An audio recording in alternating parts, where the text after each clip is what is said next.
Hey, everybody. My mind went blank again. Listen, guys, thanks. Thanks for listening to All in Our Heads. Thanks for tuning in again. If you're a loyal listener, we really appreciate you downloading and listening to us. Joe has a hard time with this, and we're gonna help him get through it one day. But today's not the day, so I'm just gonna jump in and take over from here. I'm tired. But thank you for listening. And if you're a new listener, what's the best way to listen to us, Joe? What do you think is the best way? The Laughable.com app is my favorite podcasting app. Go to laughable.com/download where you can listen to our podcast and other comedians' podcasts. You subscribe to our cast as well as our individual pages. So download it at laughable.com/download for iPhone. And if you are an Android or iPhone, you can also listen on iHeartRadio. Nice. And we're available on any really, like, if you have a podcast app that you listen to, Podomatic, there's a million podcast apps that you can hear us. You can actually even listen to us on our websites. If you went to my website and Joe's website, you can just play it, stream it right off the website. So there's a million ways to listen to us. We just appreciate any support. And if you do enjoy the show, can you just share it with your friends? Spread the word. Yes, we appreciate you guys sharing it. We apologize, this week is a longer episode. We're trying to not do the 2-hour episodes, but we just got caught yapping. So we're just going to leave it all in. I thought about trimming it, but it's like, fuck it. Listen to it in parts. Listen. You know what I mean? Yeah, exactly. You don't have to listen to it all in one setting. In one sitting. You just put it in when you're in the car. Yeah, so we talked a little bit about addiction up front. Recovery and stuff like that. We talked about Mike's shows in Long Island. We talked about anxiety before going on stage. Oh, anxiety we talked about. We talked a little bit about 4th of July. Talked about you and your Broadway show. Yeah, and we talked about other shit. Yeah, we just talked. We just talked. It was just a regular podcast for your 4th of July travel. You can listen to. Yeah, if you drive anywhere 2 hours, is a good podcast for that. Exactly. Just listen. Thanks, everybody. Check it out.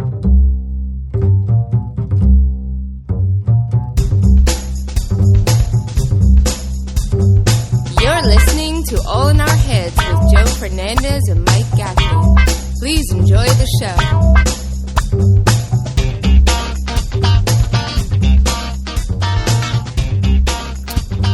Hello? Hello, you better? It looks like it. Yeah, it's going to be what it's going to be. It is slow. It's lagging. I mean, it doesn't freeze. It just is like you're in slow motion. Yeah. Well, this is high-speed internet here, like direct, so it can't be on this end. So it's on my end. You could see me good? Perfect. And I see my movement is fine. It's just your movement's not. Yeah. What are you going to do? Nothing. You can hear each other fine. That's all. Yeah, that's all that matters. What are you going to do? Happy 4th of July weekend. Summertime. That's like official summer. I know they say Memorial Day, but we had shit weather Memorial Day until now. Yeah, it finally feels like summer now. Yeah, this is the kickoff right here. Yeah. I don't think it's supposed to rain at all, right? I don't know. I haven't checked the future weather report. I know my family barbecue yesterday, there was an ominous cloud that came over. We had to rush the DJ and everything into the house. Did it rain, though? Or did it just... Oh, yeah, it rained. It did? Yeah, it rained. So it was a good call that the DJ put all his gear in the house. Okay. It turned into a little dance party in my cousin's basement. Nice. I mean, not for me and us old people, the young. Oh, it's for a kid's party? It was my cousin Dean's son graduated high school, and he's going to Rutgers. Right. So, they have this huge party every year with DJ when there's nothing. Right. It just happened to coincide with him, so we turned it into the graduation party. Okay. But it's usually a whole get-together. Right. They got this great house in Brick, New Jersey, like in this cool neighborhood with like this lake in the backyard. Right. It's a good time. Huge. Where's pool. it at? What town? Where? In Brick, New Jersey. Okay. But it's just fun, man. See, these are cousins I only see, like, if I'm lucky, once a year. Right. That's why, like, when you offered to work with you this weekend, I'm like, if this was any other family party of, like, family that I see all the time, but it's like I see these cousins once a year. Right. I mean, for the past, I guess, minute now, we've been frozen. I don't know if it's frozen on your end, but we haven't moved. Neither one of us. No, I think it's on your end because you're totally fine here. Yeah, and like the little, the freaking colored wheel that spins on your Apple. The That's little, not good if that's doing it on your computer. It's doing it on my computer. You should restart your computer. I'm gonna restart my computer and then I'll call you back. All right, later. All right. All right, we're back. All right. Sorry about that. Does it look better now? Yeah, I mean nothing. I mean we're moving fine, smooth, not even a little bit of a lag. Yeah, what are you gonna do? Yeah, it totally froze up and then the little wheel starts spinning. Never good when the wheel starts spinning. That sounds like a country song.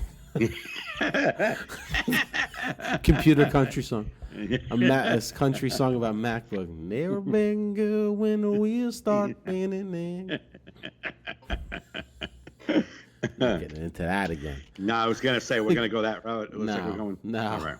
I always think because we did the one time we were driving and we were listening to old school like '80s freestyle music. Right. And I was like, if I can I need to find like a track where we could, because '80s freestyle music is very much like country music. They all have the same themes and same lines, and when you put that beat, I think we can just come up with freestyle songs. It's about your heart, about crying. There's tears involved and love. That's really all. When I'm back in my home studio, I could play music in and we could live do it. Maybe we'll do that in the next couple of weeks. We'll see if we could freestyle music. Okay. Sounds wrong. There's got to be a better way to say freestyle music. I'm going to go get the papers, papers. Tommy 2 times. Go get the papers, I'm going to freestyle. We guys do. We doing this thing creatively, Joe. I freestyle. Music. That's how I do. A little dancing. You do freestyle? I freestyle. I don't think about freestyle. Yeah, I don't plan out my freestyle. Every show's new. You never know what you're going to get. I'm the dangerous freestyle singer. Singer. Didn't sound too sure of that. I'm sure. You didn't sound too confident on the singer part. That's how deep my confidence rolls. I seem unconfident. Guy who has an excuse for everything. Guy who can explain everything. That is my confidence. The fact that I can look like I'm not confident. Yeah. So and then the guy puts it on you. That's how unconfident you are. You're just trying to smash my confidence because you're unconfident. Because you don't like. Yeah, you're trying to project your no confidence on me. Yeah, the guy in recovery would do that. You project your thing on me. I project it on you. It's future projections. You're gonna wind up using. That's what. It's all in the second, third, fourth, fifth, and sixth steps. Easy. Laid right out there. What? Speaking of a recovery thing, I just saw this. I don't know who the people are. I really don't care. But what a great opening. So somebody just posted on Facebook, and it was just some guys like coming back or something like that. And I was like, "Welcome back. Stay strong, soldier. Soldier, you're a fucking crackhead. Why do you think you're special? Why do all? When I first got clean, I understood that, like."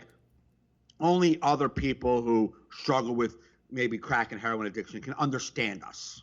Right. We need to bond with people who are going through the same struggle. Like, I can't stop smoking crack. I don't know what the fuck is wrong with me. Yeah. You know what I mean? I get that. But why do we it's like we're driving away like a wedge between us and normal society. Every day we try to make ourselves seem so different. You're not a soldier. You're not so unique. People understand the way the world works. Everyone understands addiction. Even if they don't have it, they're like, yeah, I get it, man. It's got to suck. Like, you're not so special. Especially now, like when we got clean, it was still very shameful. Now it's almost like they got magazine. You can get press. I know. You could be on a magazine cover if you got like 3 weeks. Dude, if you watch Yankee games, you see the commercial with all the recovering drug addicts from New Jersey in there? No. Like, yeah, there's like 2 commercials. There's one commercial, like, I can't remember who the guy is, but I know the guy well, and he speaks like he's like, yeah, I'm this guy, and I'm a recovering addict. And then there's another commercial, Christie's commercial, with all these, like, the names of the real people, like just videos and passing up on these people, like with their name, Jillian, recovering, and I know them. Yeah, I mean, I don't know how you can call it. Alcoholics or Narcotics Anonymous no more. It's Narcotics to everybody to fuck what you're doing. Yeah, yeah. I mean, the anonymous thing, people take that so serious. At one time, it was so necessary.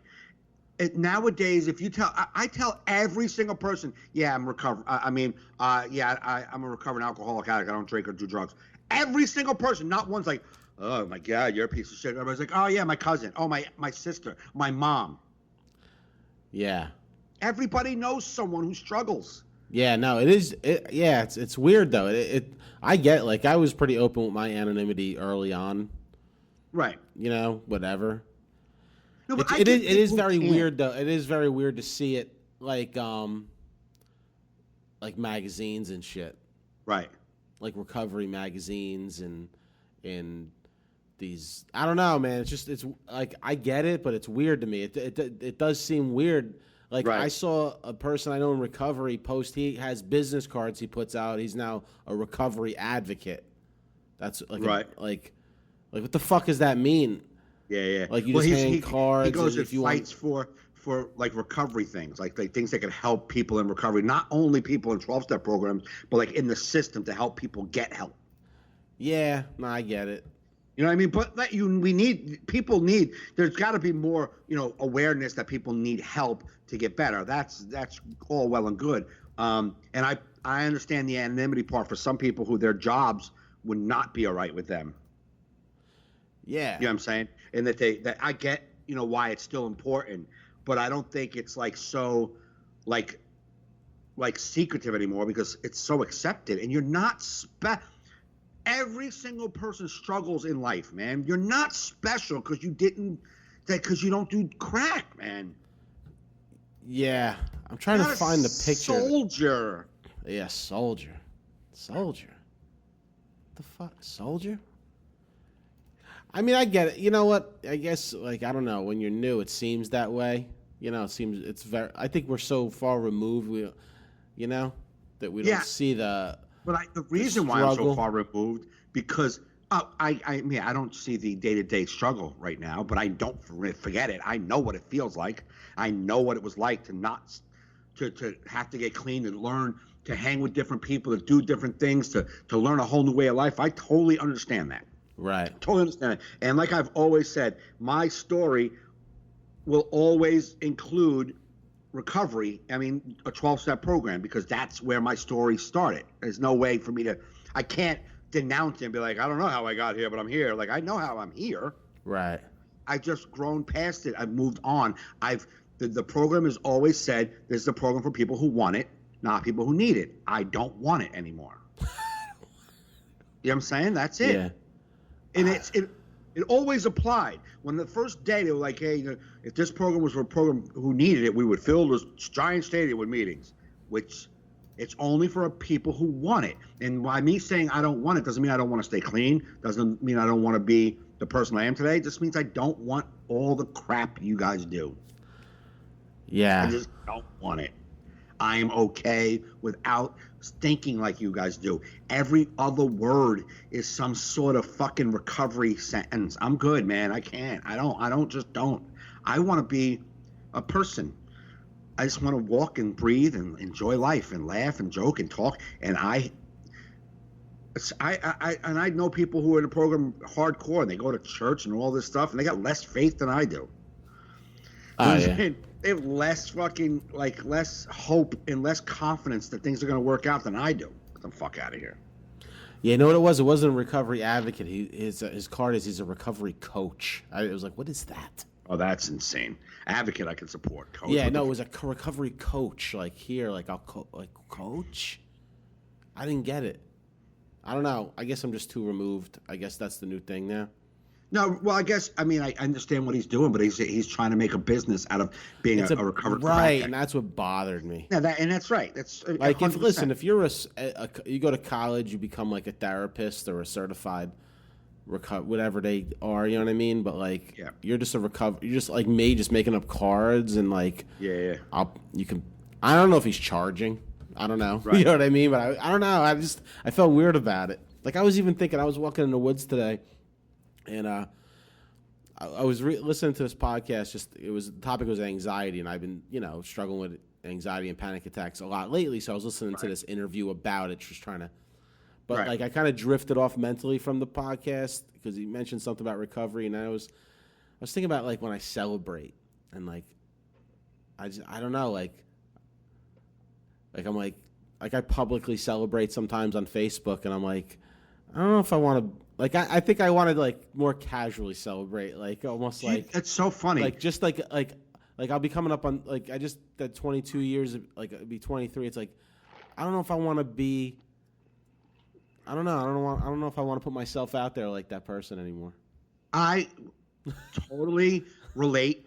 2 days ago, I saw someone post, "I got 20." Yeah. Right. Yeah. And I know that person is very involved. Yes. And I was like, oh, she got 20 years in a program of people who are counting years. Right. And I'm not in a program of people. I'm in the real world that no one's counting anything. Yeah. And I thought the same thing. I'm like, I always do it, but I always do it to show people. And every time I put it out there that I have 24 years, or I'm gonna have 25 years clean and sober. Regular people reach out to me in my inbox and be like, "Hey, thank you so much for the hope. That's really awesome. I'm glad that you're doing that. My sister's struggling. Maybe she'll see this." So I always reach people who are not in the program because I don't make it a program status. Yeah. But yeah. I felt the same way when I read it. I'm like, mate, she's celebrating. I'm not. I mean, that is a great thing. I owe my entire existence to not drinking and drugging. Yeah, no, I'm very proud of what I do, and maybe when the time comes, like I'll change my mind. But it was this morning's thought. I thought the same thing. Same thing. And I'm like, yeah, I could literally, if I could put like 20, if I just put 23 today, anyone important in my life will know exactly what I meant. Yeah, yeah. You know what I mean? Instead of. But whatever. Like, I think I may have thought that last year, and then this year I just thought of a story and told the story. Right. Maybe I will. I don't know. I never thought it until 2 days ago. Yeah. And I was like, maybe I shouldn't do it. Yeah. Since I'm not, because I had told Frank, Frank was, when he was, struggling, he didn't want to go to meetings, he didn't want to be a part of the program. And I said, the thing that if you have one step in the program, one step out of the program, you're doing like half and half, you still got the guilt of the program, because the program people live by a set of rules, like no using, no, you can't drink, you have to go to meetings. There's a bunch of things they do. And if you're half in and half out, the guilt of not doing what they do is going to apply to you because you're in it still. Yeah. But if you pull out of it, you don't count days. You don't have to worry about days anymore because the regular society isn't counting days. Right. So you can just take that off your list. And if you do have a drink or you get high on weed or whatever, whatever you do, you don't have to be like, fuck, I got high on weed. There goes my 13 days. We don't have we don't count days. No days went. Right. You know what I mean? Then you don't have to beat yourself up because you smoked a joint. If you're not planning on being clean and you don't really want to be a part of the program, then fucking just do whatever you do in life. If you smoke weed every 6 months, smoke weed every 6 months. It's not like every 6 months you're coming up on 6 months. No, you're not. Yeah. You just living life, and today you smoked a joint. And if you can do that and you don't end up dead on heroin, then who cares what the program thinks that you should have been doing with your life? Right. I believe that I have something inside me that when I put drugs or alcohol in my system, I get fucked up. I don't know why. I wish I didn't, but I do. And it's almost 25 years later, and I don't know if I drank a wine tonight, would I be fine? I might. I just don't want to find out. I don't care enough. I don't care enough to find out if I can handle drinking a beer. I don't give a fuck enough. Oh, I know I can't. You know what I mean? Oh, yeah. But see, you can't, and I'm not saying I'm at a place that, for me, what I learned from anything in the program was I accept that it doesn't matter what I think I can do. Yeah. Right? I just know that every time I put anything in my system, I fucked up, and I'm not sure if that'll continue to happen, but what is the point to find out? Yeah, no. You know what I mean? Like, oh yeah, what am I gonna do tomorrow? Like, yo, dude, I drank 2 beers successfully. Okay. Like, everyone in the world's gonna be like, so what? What are you gonna do about that? What are you gonna do with that power? I can drink a beer every once in a while. What the who cares? Yeah, I know. You know what I'm saying? Like, you're worrying about handling a beer, maybe you shouldn't drink a beer. If you're worrying if a beer is gonna fuck you up, maybe you shouldn't drink Yeah. one. Well, I know because like half the time when I think about it, it's definitely to medicate. Even when I think Okay. about it, like Right. even at the barbecue yesterday with my cousins, Right. I'm having just one of my panic anxiety things. But unless I told you, you wouldn't know it's happening. I'm just sitting there, just Right. totally coming out of my skin. Yeah. And then I'm watching like my cousin have like there's beers that exist today that didn't exist 20 years ago. I know, yeah. I read the bottle. It was a watermelon summer shandy, and I go, Watermelon summer shandy. yeah, shandy's like this like certain type of beer now, and I'm like, I feel like that would do great for my anxiety right now. This watermelon summer shandy, I feel would really make whatever I'm feeling now not be here. But I didn't. See, I've never felt that way. I got Even- a Dasani water and dealt with it in a cheeseburger. And I ate a couple cheeseburgers, and I'm like, and this is why I can't do drugs. 'Cause That's your summer shandy. yeah, Give me 3 cheeseburgers. yeah. Give me 3 cheeseburgers and what? They have a candy, like a candy spread upstairs? Oh, yeah. But like, I've never. When I was younger, I mean, my story is when I was younger and I started drinking. I was drinking, just hanging out, having fun, and then I was always insecure. I always felt like out of place. And then when something clicked, and it was a conscious thing. I remembered thinking it. I'm like, wow, when I'm drinking and like feeling buzzed, I don't concern myself with how ugly I am. Yeah. Like, I'm not obsessed with being out ugly. I'm not obsessed with people not liking me or needing to be liked. When I have a few beers, I'm like, I don't give a fuck about that. I just feel fine. Well, that's why a lot of people, even that aren't alcoholics, drink. It relieves their social anxiety. It makes you like have fun. So I did that as a teenager, and then drugs came in, and a lot of drugs came in, and then but ever since I've been clean, not once, and I swear on a stack of Bibles, and you can throw a Quran in there if you want. Well, now I believe you. Yeah, see, I knew that was that way. Not once in my 24 years have I ever wanted to drink because I was feeling a certain way. Ever, not once. Oh, no? Not one time. Now, I've wanted to drink because I thought, well, that looks like I want to drink that. Not because of any other thing. Yeah. And one time it was really bad with wine. I was at a meeting, and a business meeting in Tennessee, and we were in this steakhouse. There was 120 reps, and we're at the table, and they passed around a wine list with $500, $600 bottles of wine, and the company was paying.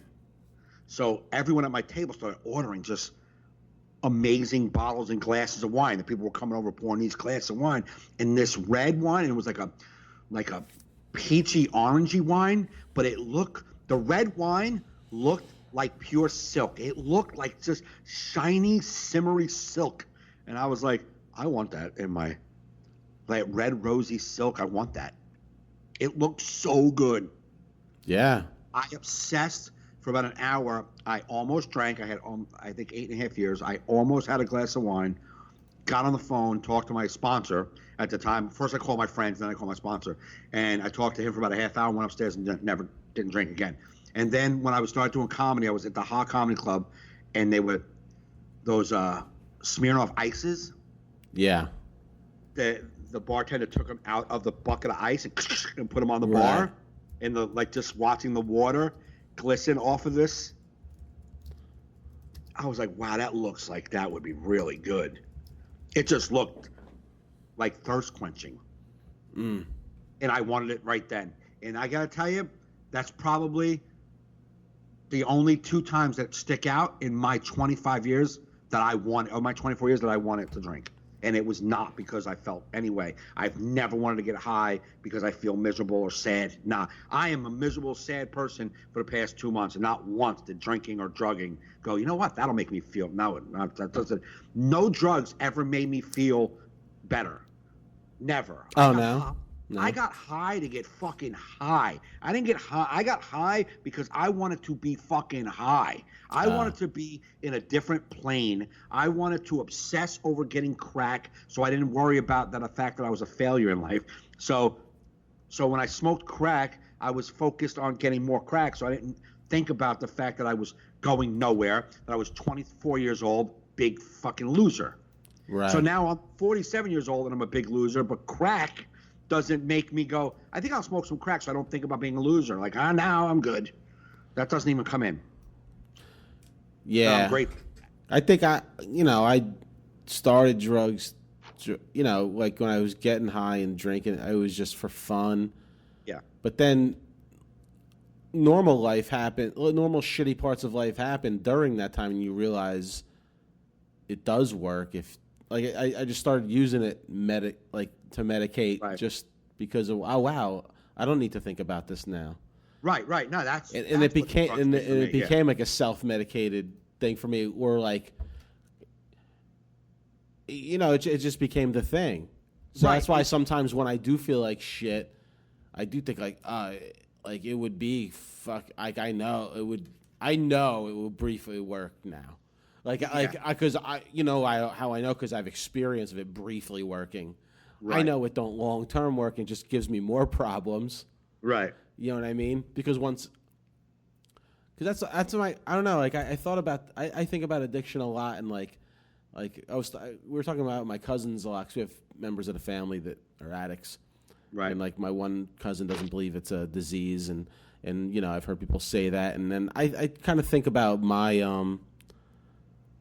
I think I got into drugs so young I wasn't formed properly. Right. This is like my current theory on addiction.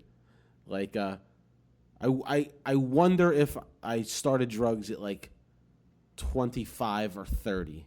Like if I did nothing. Right. But like at 25 or 30 started drinking, where I was kind of formed already. Mm-hmm. If I would have formed these habits, this addictive personality, where I feel like younger, it just became, I formed the habit because so young, and it became my thing.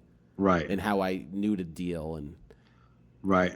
I don't know. Like I wonder if I waited, so like, because it became my identity back then. Right. And it became my go-to. And it became like what I was good at. Like, Joe can roll a joint one-handed while driving. Right. Like it was like my craft.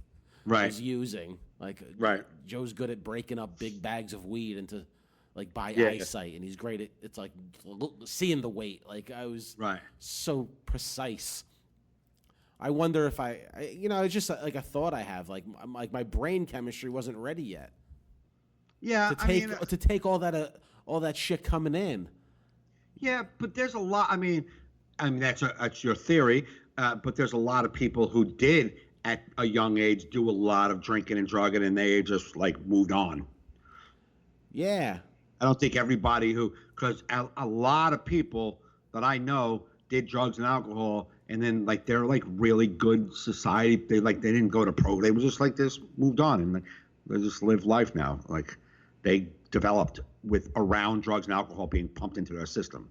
No, well that's what I'm saying. Like I'm saying like I may have been a fucked up mental person to begin with, and drugs just fueled that, and I became an addict with drugs. Like I'm saying, I may have been crazy.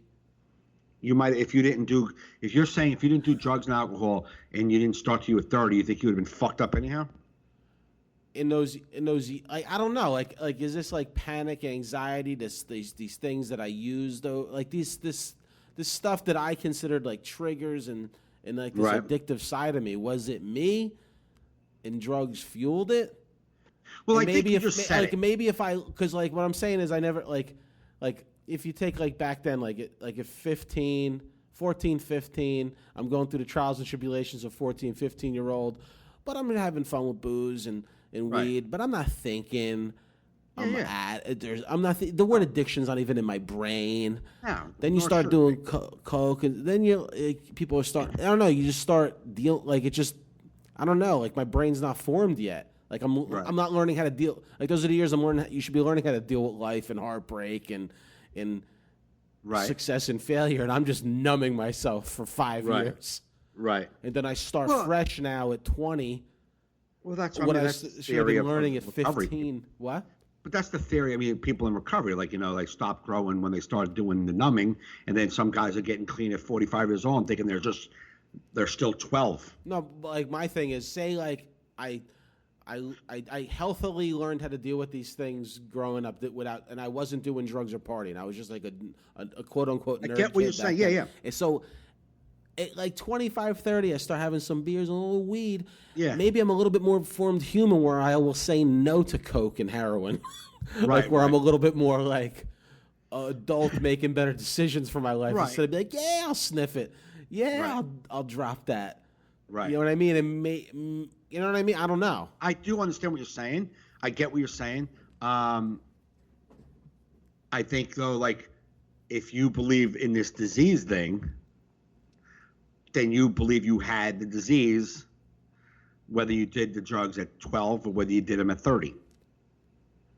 Yeah, no, because I don't, like, it's so weird. Like, I flip-flop on the disease thing because I just not for any other reason than I just look at my own brain working in chemistry and think, and you just try to, you think of things. You don't know. I'm not trying to change people's minds. No, that's the on thing. Addiction, like, because you know what? Because actually, it does come from an article I read where a guy talked about addiction, where he talked about like you don't have like a lot of addicts, they have no thing to live for, like nothing. You know what I mean? You're looking to fill a void. We used to use that term a lot in recovery. And like I feel like when I found my passion in life, right, I didn't struggle with addiction that much, even in recovery.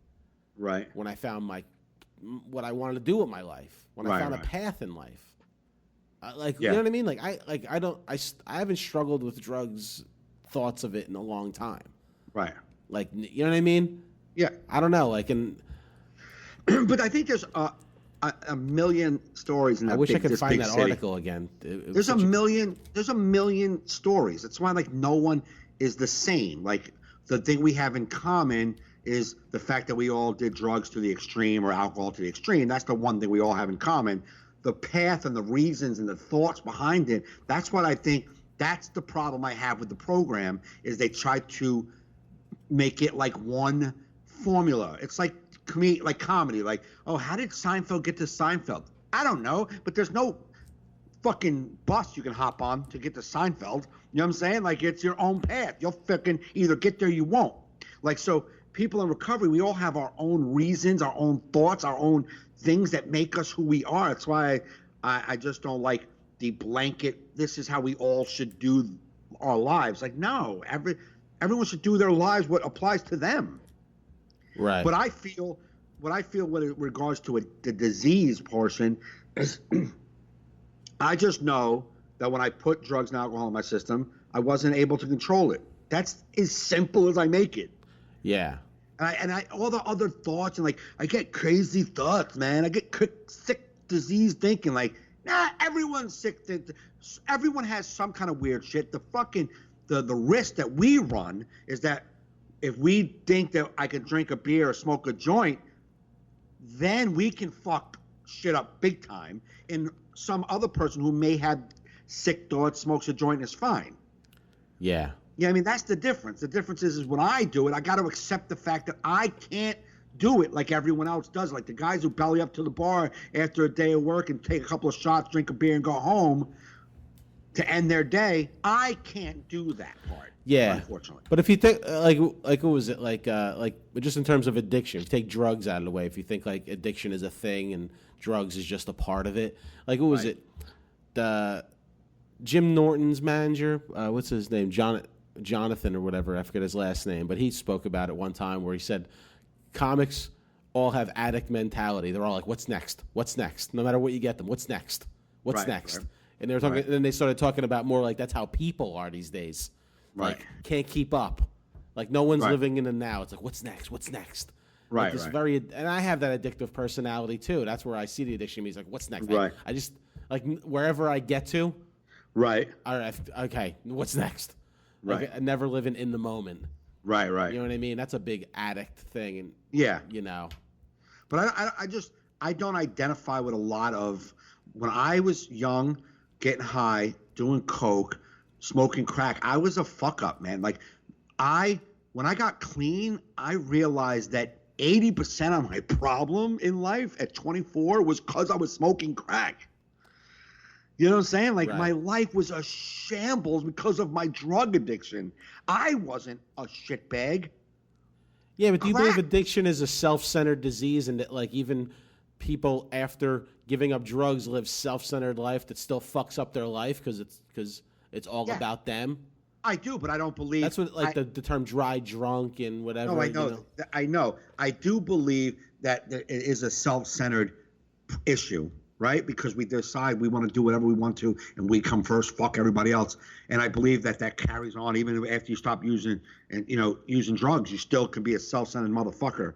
But I think also that applies to a lot of people in society. No, yeah, that's what I'm saying. I think Yeah. society is very much Right. of self-centered. The pitfall for us, and this is the separation from regular society, for me, is if I put drugs in my system, I become a fucking disaster. And some other people can pop a Xanax, go to sleep, wake up the next morning, and not be a disaster. How they do that, I don't know, but I can't. Yeah, they're That's still different. disasters. They're just in a different way. Yeah. And we were younger. I think it was much like I know people that are addicts, but to have their shit together just because financially they just got money pouring in. Or back then it was like we were like it was very hard to act like we had our shit together because you had Right, right. nothing or no way of having shit together. Right. You know Yeah, what yeah, I no, mean? yeah. Like in your young But I wanted 20s. to, but I wanted, like, I mean, when I was in Jersey City, living there, everybody in the neighborhood seemed to get high. Like the whole neighborhood seemed to be Yeah. fucked up, right? Yeah. And then we moved to Maywood when I was like 20 years old. And for 3.5 years, I sat in this town like the only crackhead on the block.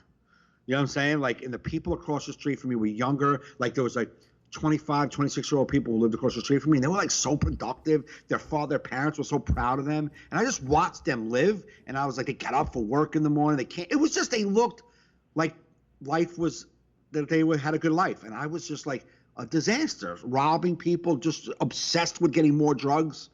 And I was like, I know this way I'm living is wrong. Yeah. And I can't get out of it. And I want to smoke more crack because when I smoke more crack, I don't think about how bad my life is. But after I stopped smoking crack, I realized my life was so bad because I was smoking so much crack. Yeah. Like my life was bad because I was stuck in this drugs. I just couldn't get out of drugs and didn't know that I could not accept the fact that I'm not doing anything. You think I'm not doing anything? Fuck you. I'm smoking dust. Well, that's You like, kidding me? but like all those old stories, that's very easy to see our problems with drugs back then. But it's like I'm trying to say, like now, like take away, like we all know we're fuck ups, and that was our big problem back then.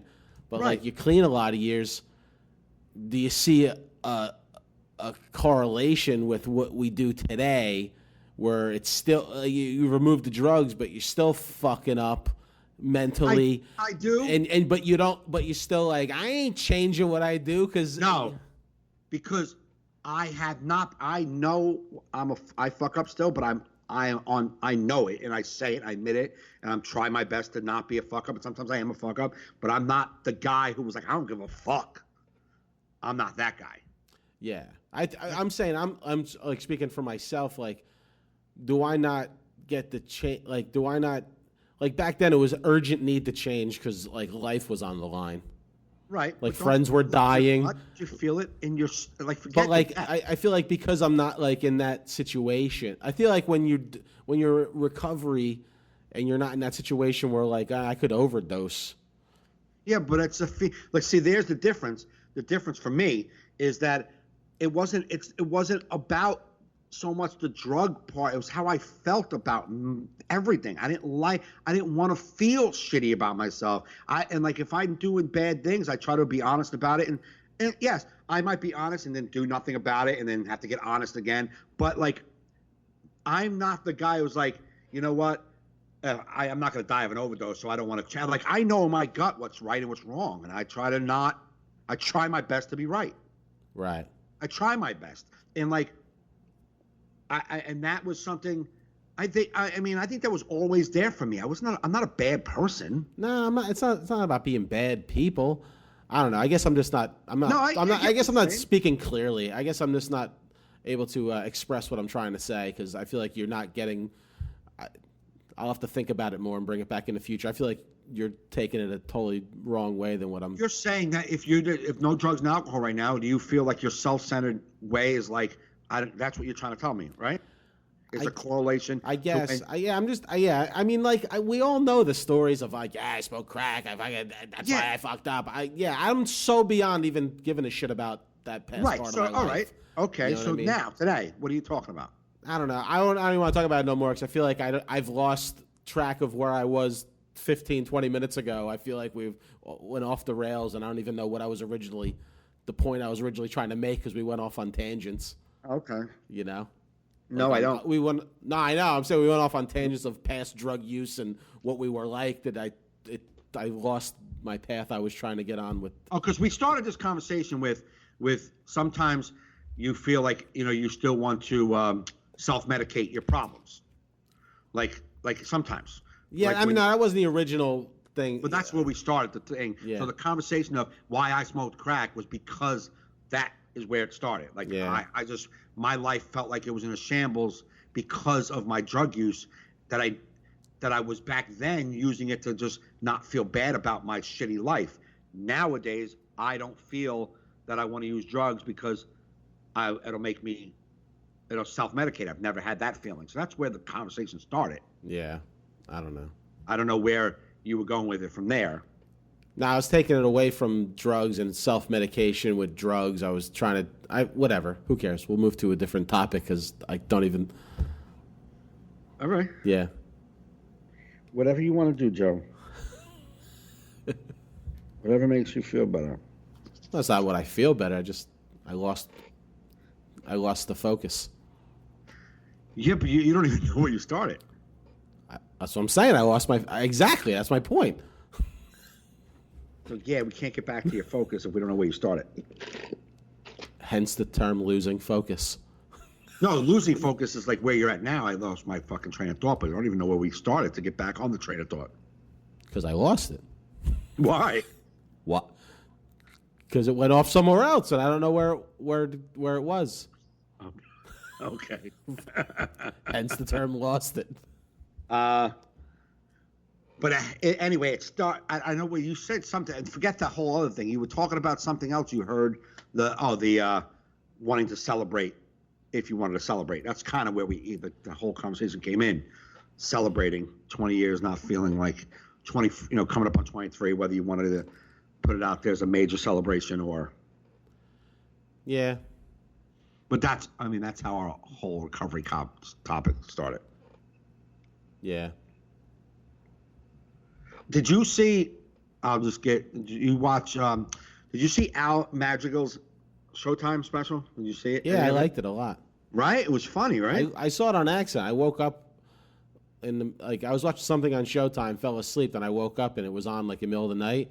Right. So it was on probably only like 10 or 15 minutes, but I just stayed up watching. It was really funny. Right. It was funny, right? Yeah. Yeah. I was laughing my ass, like tears are coming out of my face when he was doing the cilantro, shitting in the cilantro. Did you see that part? Did you miss that? I don't remember it, honestly. Well, he does all these Mexican voices. He's yeah. Okay. Yeah. Yeah, and he goes, like, gets everybody together. He's like, okay, cilantro farmers, come this way. Yeah. Carrot and celery, go back to work. And, and they all had ideas on how to get back at Trump. And then the last guy's like, I'm going to think outside the box. We shit in the cilantro. I was dying, man. I was fucking crying. But, like, that was, like, a funny, like, to me, it was an awesome, funny special, but it was silly. Right. It was silly. Then you look at Louis C.K.'s. It's like a brilliant special, but that was just funny and fucking silly. It was basically just funny. Right. You know what I mean? Like sometimes people will break it down, like specials down. Like it was his characters. Like shut the fuck up, man. Did you laugh? Just laugh. Can't you sit back and laugh? Yeah, everyone has become a critic. Yeah, too many. It's like when you start becoming a critic more than you're creative, then you're on the way out. Right. Yeah, why don't you just I was at McGuire's last night, and Jimmy the kid runs that one. The son runs McGuire's. Mm-hmm. And he's just a really good kid, and he's very nice to me, and he likes me a lot. Mm-hmm. And last night's first show, he comes up after me, he's like, bro, he's like, and I've been to McGuire's just like probably like my 5th weekend there. Yeah. And he's like, dude, he goes, you always have like 30 minutes of new shit. And I said, I'm not trying to be a dick, but you see a lot of comedy, and I know you guys use a lot of the same guys. Don't you ever want to go to those guys and like hand them a pen and paper and go, dude? And he's like, yeah. He goes, I'm not going to mention names. He goes, but there's some guys, even their cadence, their inflections, nothing changes. Nothing changes. No. Yeah. He's like, he's like, he was saying something, he's like, you listen to music, right? You watch TV, you see new stuff. How are you not talking about new stuff? I know. Or take a risk on an old thing. Like a Right. new idea on an old thing. Take a risk with a new right. tag or Yeah, exactly. But yeah, we were talking about material, just about writing material. He's like, he even said, he goes, I'm not trying to blow smoke up your ass. He goes, but I talk to a lot of guys, and I always mention you as an example. He goes, I watched you do 12 shows with Sebastian, and he's like, the first day you came in, you did that Goomba 49 joke. Mm-hmm. And I wrote it in the parking lot because someone pulled in the parking lot with the Goomba 49 license plate. I went on stage and said it, and he goes, you did it for 12 shows. He goes, at the end of the 12 shows, you were like, I'm fucking done with that joke. He's like, it took you 12 shows and you were done with it. Yeah. And I'm like, yeah, I've done it probably since those 12 shows. I've probably done it 20, 30 times more, and that's it. Yeah. You know what I mean? Since 2 years ago. Mm-hmm. And he's like, that's what I'm saying. Because you did it 12 times and you were finished. These guys have done their joke 1,200 times, and they're still want to keep doing it. Yeah. Like, when do you not get sick of saying it? Yeah, I don't know. It baffles me too. I mean, I have a lot of jokes I've said for a lot of years, but Yeah. I try to change them up a little bit, or the way I say them, or add something. But if you were in the moment with your with your jokes, like you're doing with your dad, like your dad stuff, when Yeah. you're in the moment and you're really telling the story of going to get your father a coffee, when you're telling that story for real, Yeah. and you're in the moment, something new will come out of your brain Yeah. in the moment because you're really telling the story. You're not reciting a story that happened. You're telling a story. Yeah. And if you're in that moment for real, that's why new tags come up. That's why you'll be like, dude, I did it a different way. Every time you're like, I did it a different way today. And it was because it came out organically because you actually told the fucking story. You didn't say it, you told it. Yeah. Yeah, no, totally. It was funny. I was telling in my acting class, they said he wanted us to bring in something that's special to us. Right. But it can't be alive, So you want to people bring in pets and shit. A kid. So I brought in my necklace with my dad's ashes in it. Okay. And then he's sitting there, he's asking us about it, and then so he never saw something like that. He's like, so what? He was just asking about it. He's like in front of the whole class. So you could, so what? You put it in yourself? And I was like, yeah, actually I have this thing in my act about doing it, And he goes, so it could be opened up again? I go, I guess I could add more if I wanted to. And then him and the rest of the class go almost disturbed but laughing at that. But it just came out of me. I'm like, yeah, I guess I could open up and add more of them. As I said, I could add more of them if I wanted to. And they're like, okay. And I'm like, yeah, I forgot I'm the comedian in here. But it's so when you come up with you make people laugh and you weren't even intending to. You just fucking Right. Answering an honest question. You can actually put that in. That's what I'm saying. I could put that in. No, because you could be like, yeah, someone asked me about it, and they're like, you could open that up. I'm like, yeah, I guess I can add more of them if I needed to. Like, Yeah. yeah. Yeah. Run a little low on Dad. This seems a little. Doesn't feel as heavy as it used to be. I think some of him got out. Yeah, why would you need to add anymore? Where is it going? Like, yeah, because it was just a weird question. Can you open it again? Like, I guess.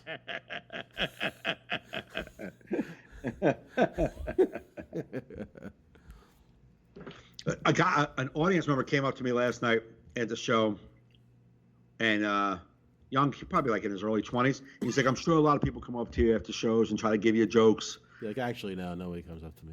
Yeah, it's never happened. I'm like, yeah. He's like, so I don't want to seem like a dick, but he's like, you know, when you do your Catholic school, your Catholic stuff, and you do the prayers, and you go to heaven, and God says, you think those Hail Marys count it? You owe me like 4,200 Hail Marys. He's like, what? He's like, it would be funny is if you would like, St. Peter was at the gate, and like every human has like a baseball card, and their stats on the back, and he's like, it looks like you only got 3 Hail Marys in. You're like, nah, they're wrong. I got 4,000 Hail Marys. Like, nah, that's an asterisk. Maybe juicing. You got. I just thought that was really funny. Like, every human has their own baseball card with your stats on the back. Looks like you only got 3 Hail Marys in. Not 4,000. Yeah, I don't know about that. Yeah, a little resume, little baseball card resume. So he said that to me. I thought that was funny. And then, you know, the airport bathroom joke where I said, you know, if people show me a statistic saying that in 1980 there was only 3 bathroom pervs, but in 2017 it was 757,000, I wouldn't go to the bathroom alone. I would take my son in. Yeah. As a distraction. Some guy was like, because I did the Frankie blowjob joke earlier. He's like, bring Frankie in with you. And like from the audience, I was like, and I just said like, yeah, maybe I should bring Frankie in. And Frankie be like, yo, is this where the public blowjobs are? Like, because that's one of the jokes. Yeah. Dude, it got like almost a standing ovation. Then I ended right there. I was like, that's. And then Troy Allen was like, dude, you should be able to do that Frankie joke in the middle and call it back with, if that's the case, I'll bring Frankie in. Like, yo, Frank, this is where the public blowjobs are. Ugh. You know what I mean? It's almost disgusting. Yeah, no, but it's. Yeah. And that joke, if I need to, but normally all I say is I bring my son as a distraction to me. Yo, touch my son, he's adorable. Yeah. And I said last night, I was like, what, you're not okay with me pushing my son into the arms of a creeper? Like I'm like, first off, he's 19, he's a man, he can handle himself. Yeah. And that's when somebody said, bring Frankie in, and then I ended it with Frankie. So like, if the son thing don't work and I just could go to the Frankie thing, it seems like I'm going to try it again just to see. It was fucking awesome. I love when shit like that happens just organically. That's the best. Yeah. I wish it would have came, man. I mean, you did the family thing, so. Yeah, I couldn't miss this party. Like I said before, I see these cousins hopefully once a year at this party. Right. It's very hard. Everyone's absolutely. lives. Who'd you wind up bringing with you? Troy Allen. Oh, that's right. It was good Troy shows. Allen. Yeah, there was like I think he had like 100 people the first show and like 85 the second. Mm-hmm. Yeah, it was good. Good. They were awesome. I mean, it was 2-man show. You and Troy. No, and Mick Thomas. Oh, okay. Friday at the Brokerage was an 8:00 show, and there was probably like, I would say 70 people in there. It was just a little like, they were very nice, very pleasant, some laughs, but mostly smiles, like a lot of smiles on their faces. Yeah. They were older and there was no energy. It was just not a lot of energy.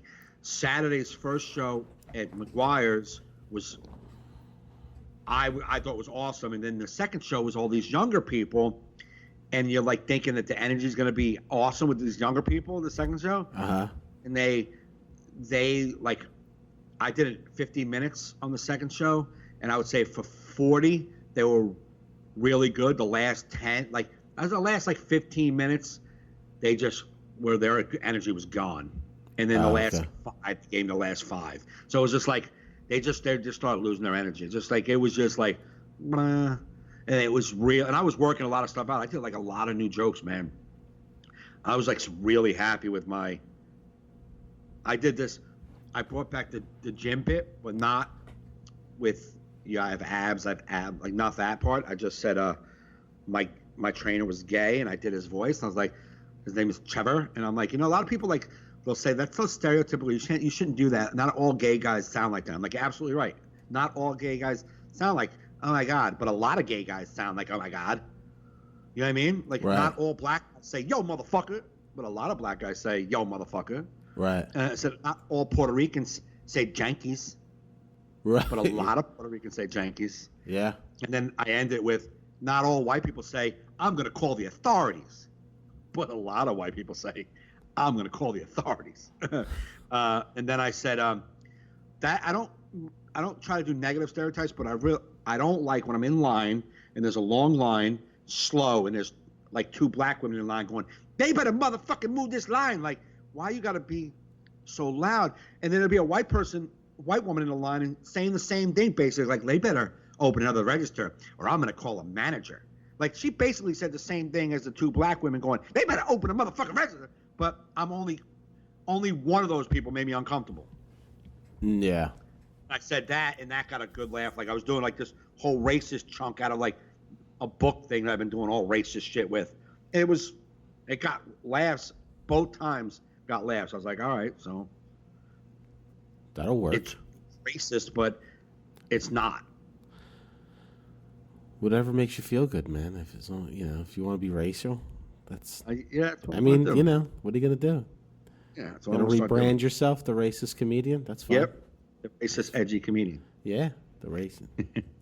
Yeah, leather jacket, be dangerous. Smoke on stage, maybe. Yeah, I'm thinking about it. Be dangerous racial comedian, Mike Gaffney. How was did you have a show? Oh, your Spotted Friday in Broadway. How was it? It was actually good. It looked like it was going to be Downstairs awful. or up? Upstairs, it was like half the room was full. Okay. I had 11 o'clock spot, but I kept getting pushed till like I don't know whatever was happening with the lineup. I wound up going on at 11:30, and it was like the crowd was young kids, some old kids, some children were actually in the audience, like little kids. So I was like, Because they get barked off the street. and I'm like, as I saw the little kids, I'm like, yeah, I'll be clean. Yeah. Not that they asked me to, but Right, no, I but just that was- feel, But then as I was getting up, the parents with the one woman with the one little kid left. So there was Okay. one little kid left. But I'm sitting there, and I mean, they were tight for like a lot of people. Like, Right. it just was not looking like a good time. So Yeah, I'm sitting yeah. in the back, like, eh. But I'm like trying. I've been really actively working not to be my defeatist Yes. self. I'm like, fuck. It doesn't mean don't go up there. Like, doesn't mean you have to do bad. Right. Yeah. You know what I mean? Like, Yeah. so I just went up and just tried to get them to give me a little energy, and then my first joke went like kind of like okay, but then I just got them at a really good set. Oh, that's awesome. Like loud laughs, and That's great. How much time? 12? I did 10. Okay. But I felt good because I was tired as fuck, and then like the night's dragging, and it looks like it's not a Right. fun audience. You're like, Yeah. and I'm not even sure if where I parked, I was gonna get a ticket. I'm like, at least let me have a good set if I'm gonna come out to like a ticket. Yeah, right. You know. Who was on the show? Um, Was there a show downstairs going on as well? Just on the I up? think there was like a here's a funny thing. I think it was like a produced show going downstairs. Okay. Like a black show, like an all. Oh, okay. Urban. Like an urban show. Here's what's funny is because I'm in the hallway hanging with Eric Bronstein and Yeah. and Joe Pontillo. So the show downstairs gets out. So I'm on the stairs just sitting. Right. And this woman comes up. She goes, "You were great." And then she goes, "Wait. Oh, no, you weren't on the show. You look like somebody that was on the show. I'm sorry." I'm like, "Oh, all right, it's fine. I'll take it. I'll take being called great anytime." So then, and then Bronstein's like, "Wonder who's downstairs looks like you? Who? Like John Fish or somebody? Some bald head white guy?" And I'm Right. like, "Yeah, I don't know." And then he goes, "I got to go downstairs see who Dino. who looks Dino like Vigo? who looks like you." Right. Nobody. It was all black guy. Like there was like nobody Really? looked like me. Yeah. Because there's a kid, Dino. I know. Spanish kid No, I Dino. know Dino. Yeah, Dino. no, he was. And he works with that circuit, No, so I thought the maybe only you. one. No, the only people I saw come from downstairs to upstairs was Leonard Oots, who he came up earlier. He don't look like me, and No. and Angelo Lozado. He don't look like me either. No. But no, it was funny when Bronstein came up and it's like, "There's nobody looks like you on that show." I don't know who she saw. It was just so funny. It's like I just apparently I look like a black comic that just killed. That's just on site. Like, you were great. I'm like, That is the fucking first and last time you will ever be mistaken as a funny black comedian. I took it, man. It felt great. Yeah, you know, absolutely. Anytime someone tells you you're great, even if you don't deserve it. It does feel good. It's like when someone tells you lost weight. Like you losing weight, and you're like, you put on 8 pounds. Like, yeah, I've been working out. I got recognized. I was out with Kerry last weekend in Morristown having dinner, and we go to an ice cream shop. We're in line at the ice cream shop, and the woman behind us in line recognized me from a show I just did. Oh, really? She goes, "I just saw you at that fundraiser for the Valerie Fund. You were great." I'm like, "Oh, nice. thank you." Yeah. And then me and Kerry are having ice cream outside. I'm like, so you saw me get recognized. It turn you on? She's like, "No, actually, I don't care. Give a shit."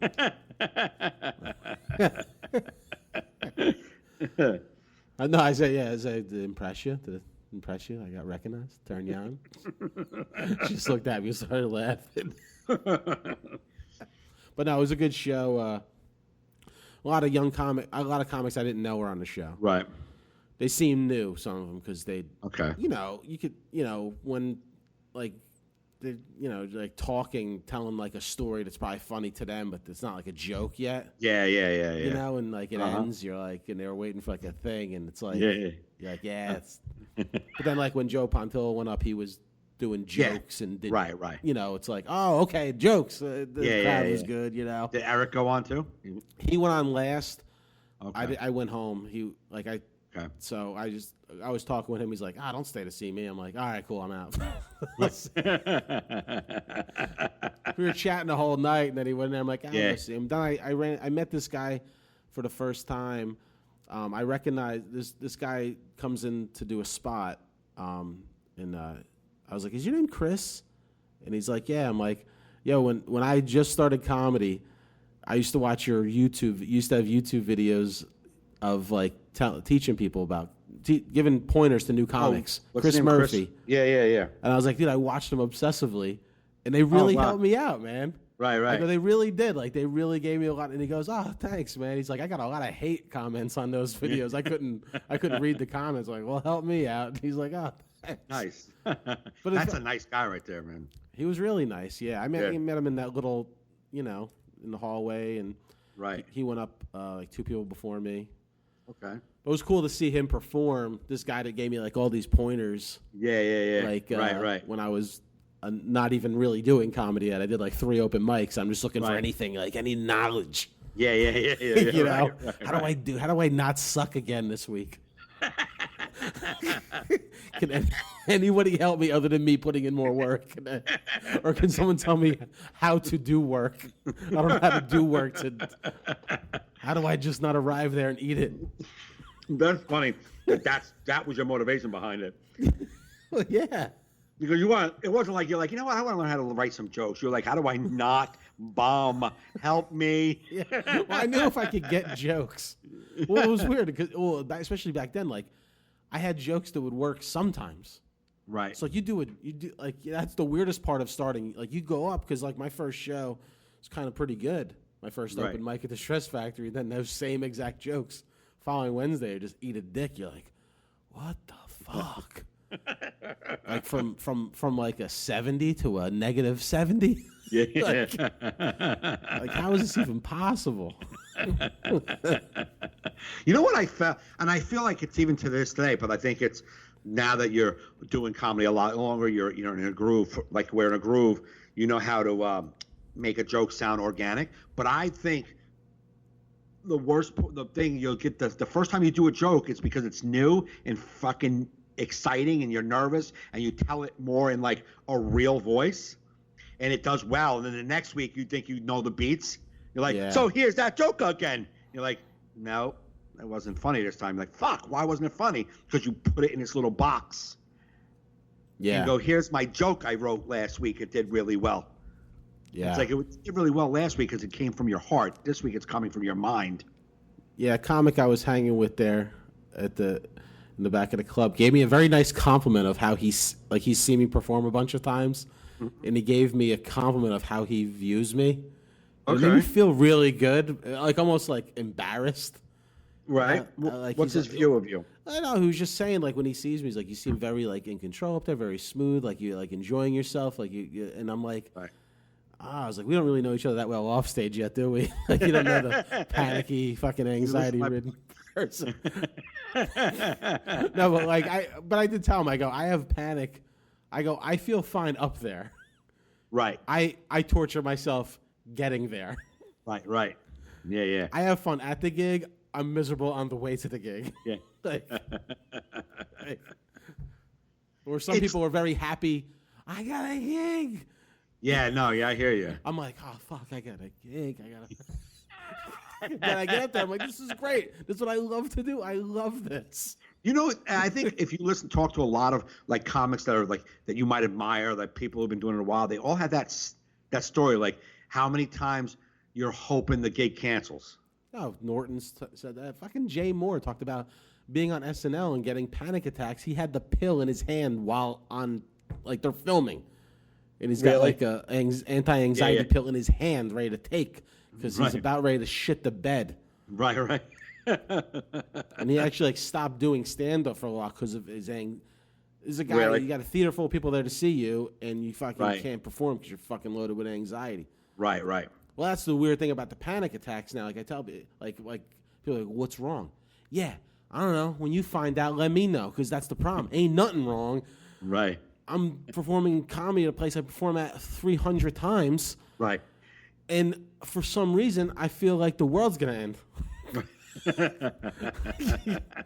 or the worst, it's not even a show going on. I'm just sitting at home making a peanut butter and jelly sandwich. And apparently everything's going wrong. Well, what's going wrong? Nothing, but I feel like there is. Well, what do you feel like there is? Nothing. There's no specific. It's just, the feeling of everything's going wrong, that just comes into you. Ah! Why? Because apparently my whole thing is my body's been wanting me dead since age 13. Yeah. This is just they got a new arsenal, a new fucking weapon in the arsenal. Like, yeah, we just designed this new panic button. Yeah. See if this works. I get that feeling. Like I know I can identify what you're saying, that it like out of nowhere, I'll get like my arms will go numb. I'll get like this numb, like when I panic, when I get anxiety or panic, I get like my arms get numb and I get like, oh, nothing's going to be okay. Yeah. Out of nowhere. Right. And I'm like, where the fuck did that come in? I remember having this panic attack, and I went to the hospital. My chest felt like it was going to cave in. And the doctor said to me, what were you thinking about? I was like, nothing. That's my problem. I wasn't thinking about a thing. It just hit me. My arms went numb, and I got all like, oh, what the fuck is happening? I felt like someone was behind me going to stay. You know that feeling, like, what the fuck is happening? Like, Yeah. like I felt like somebody was over my shoulder getting ready to stab me. I got like this fear, and everything hit me. And I was like, I wasn't thinking about nothing. It came out of nowhere. And he's like, well, subconsciously, your subconscious is working overtime. Was something's on your mind? You're panicking about something. I'm like, my subconscious? Yeah. He's like, yeah, your subconscious is still working. You may think that your forefront of your mind is like, got nothing going on. You're fine with everything. And then he's like, what's happening? I was telling him, like, it was like my daughter was going through some stuff. My son was going through some stuff. He's like, well, you have a lot going on. Yeah. I'm like, but I wasn't thinking of anything. He's like, yeah, but your fucking subconscious was. Yeah. Your subconscious was doing all the obsessing. Yeah. It's like, oh, really? I can get anxiety from my subconscious? Yeah. So that's why I'm just, like, how am I, I just got to try and deal with it in the moment. I can't be trying to control all types of consciousness. I'm like, the fuck, man? Yeah, exactly. I'm happy it's not real. It'll affect my performance if the gig already sucks. What? Like if this, like it'll affect my perform. Like I feel like it didn't affect. Like I didn't have panics Friday night. I was just like, oh, this. Like if I'm before a gig and it looks like the gig's gonna suck anyway, like a bar gig, Right. then I just roll with the panic and I'm like, this is gonna suck. And I'm not fighting this environment. Right. You know what I mean? Yeah. Where I feel like if I have it, and even if the gig, like the crowd's mediocre, but the environment's right, Right. I'm like, I could do this. Yeah, exactly. Yeah, Because the environment's right. Right. You know what I mean? Where I just, Yeah. But I think the reason why my anxiety will happen before the show is because I already think that it's going to be bad and it's going to suck and they're going to start talking. It's going to be chatty. I'm going to have to fight. And it's like, why do I have to do all that before I even got to the venue? yeah. Because it's like, oh, was it a firehouse? Oh, fuck. It's going to suck. They're going to be loud, drunk. It's like, yeah, a lot of them turn out like that, but not all of them. So just go and deal with whatever happens. But I make myself think it's going to be bad.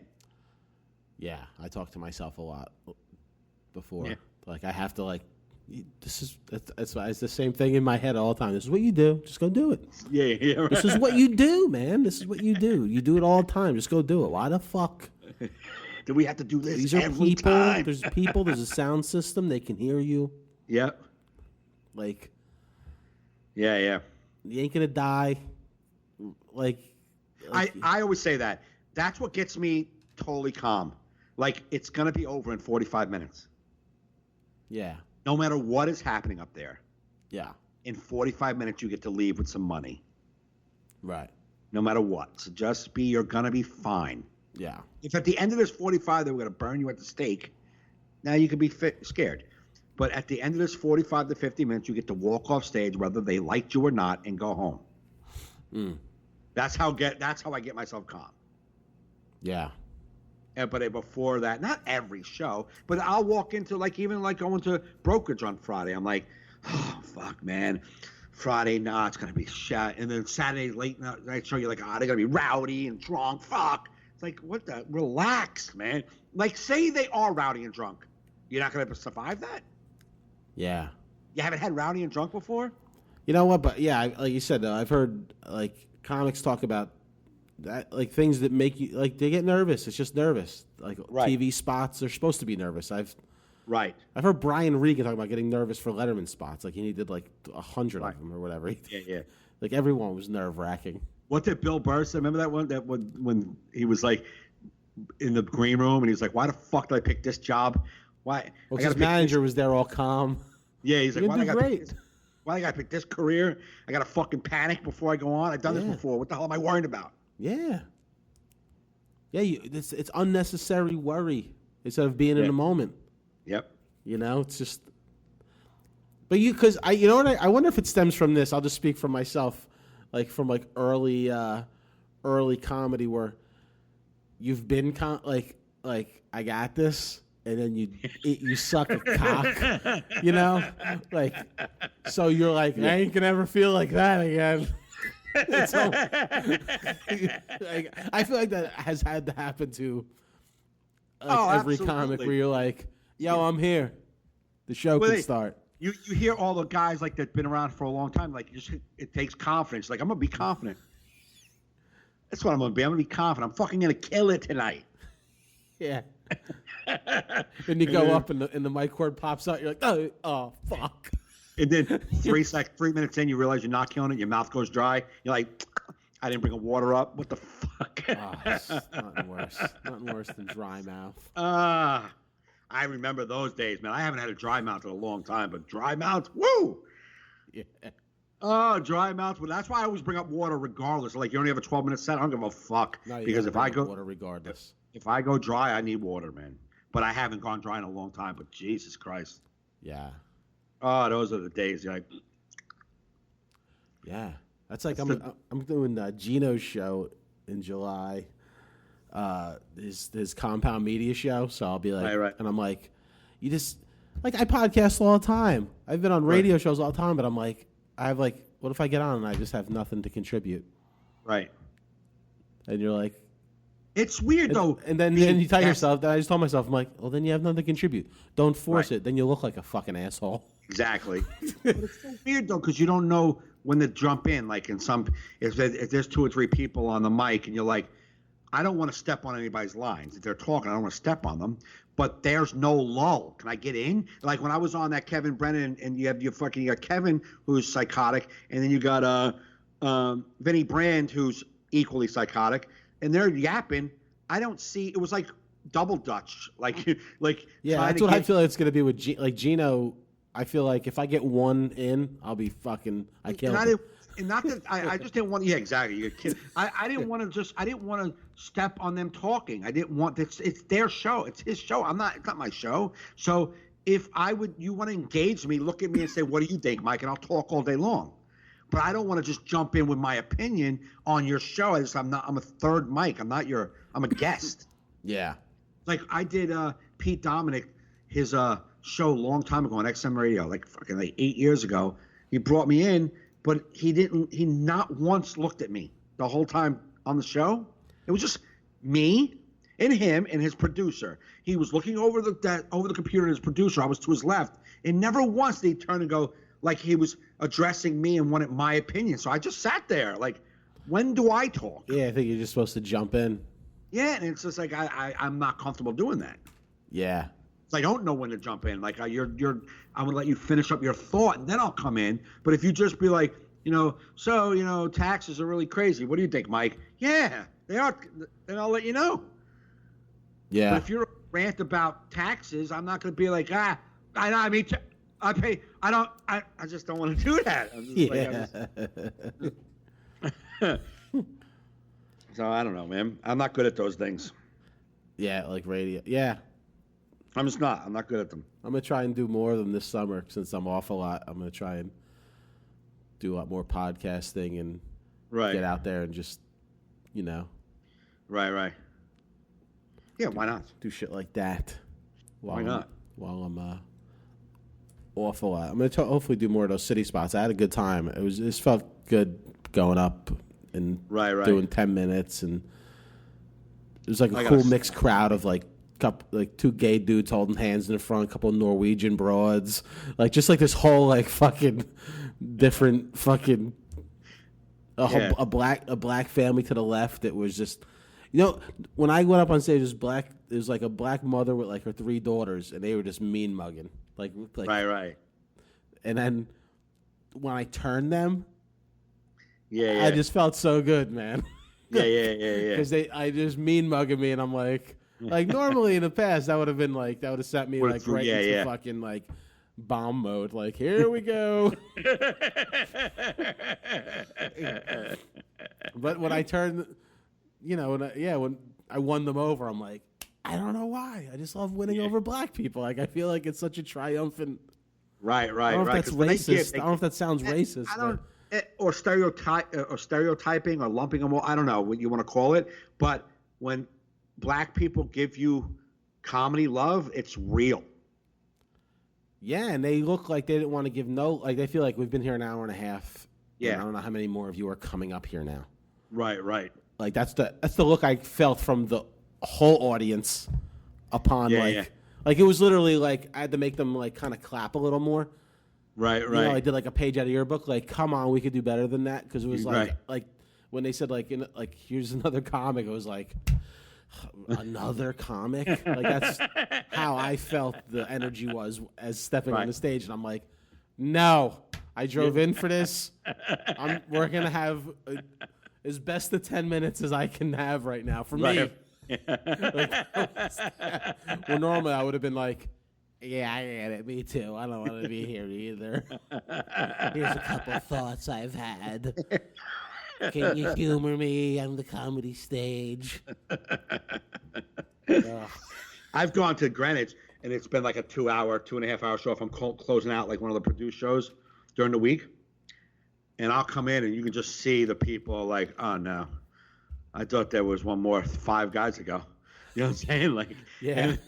I come up, and I'm like, listen, I get it. I know you've been through a lot. I know. Yeah. I'm sorry that you were subjected to whatever's happened here for the last 2 hours. Yeah. But I got 12 minutes. Let me do this 12. I mean, they were dead from the get-go. Right. So I don't blame the comics either. Literally. Right, yeah. Like the show started, the host comes up with energy, and they were still just like, yeah. And you're like, really? A word hasn't even been said yet, and you're already dejected? Yeah. You're already dejected. Like, get the fuck. I know it's humid outside, but can you give... This is a funny guy. This guy's he's a host. He's actually telling jokes. Who hosted? This Spanish kid, Pedro, I think it's my first time meeting him. But he was good. You know what I mean? Like, Yeah. He was hosting good. You know what I mean? It was, Right. What they were, it's like one of those times you want to go up, and be like, what the fuck's wrong with you people? Like, what'd you expect? Chappelle was gonna come up first? Yeah. If at all? What'd you expect? Come on. No, they were told somebody was going to be there, probably. Yeah, but even if you were told somebody famous was going to be there, you couldn't expect him to be the first one. You should at least be happy now. Right. Be should- disappointed when he doesn't show up at the end. Yeah, like when you're like 5-6 comics in, you're like, I don't think like, oh, anybody is coming. And all they should be announcing each comic. Okay, ladies and gentlemen, please give it up for another person who's not Chappelle. Like when I went up an hour and a half into the show, yes, that look Right. should have been there. Right. Yeah. But not You're right. the first 3 people. Right. Yeah. Give the show. You never know who's going to come in. He might still show up. Listen, yeah. No, I feel bad for an audience that came there happy, gave a lot of energy, and then just got decimated. Yeah, right. Absolutely. But Yeah. you know, Yeah, if they're giving you shit before they have the right to give you shit, yeah, fuck you. right. You're gonna be miserable. Yeah, I a guarantee group of you. like 20, or it was like a group of like 5 20-year-olds that I think 4 Right. comics in just they're like, we're out. Really? But you see them, they're on their phone half the time. They weren't even watching. Right. They're like, their heads were down. Uh-huh. It's like, well, yeah. How's anybody going to succeed if you're not at least looking at them? This is basically Right. a one-man performance, Yeah. Right. and you just can't even focus. Right. That is so weird. People just on their cell phones in a show. I still can't get over it, man. I still can't get over it. It's like, Yeah, I had a gay guy doing it right in the front on his phone. I didn't mention it at all just because they were already borderline. Like they could have been deflated at any time, this audience. So like I had them floating a little bit. I didn't want to risk it going in on the gay guy with his phone. no. So so I was just like, I'll let it go. But Yeah. just so you know, the whole time I was thinking I would like to kick this gay guy right in his fucking teeth. But I didn't say that.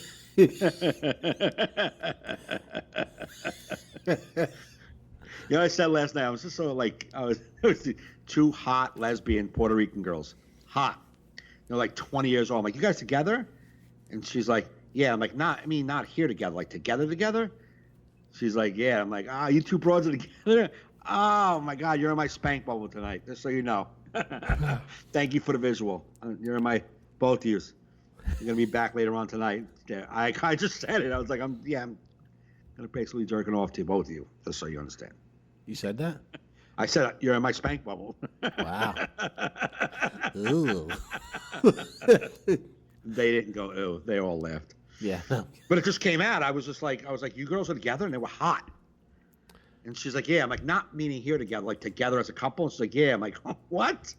And I was like, that's all I needed. I just wanted to hear that because I figured it, but I wanted to hear it. Now you're back here in my spank bubble. And then there's like a guy in the front. I'm like, you'll be there tonight too, but you're not really going to be involved. You need to bring me water. I get very dehydrated.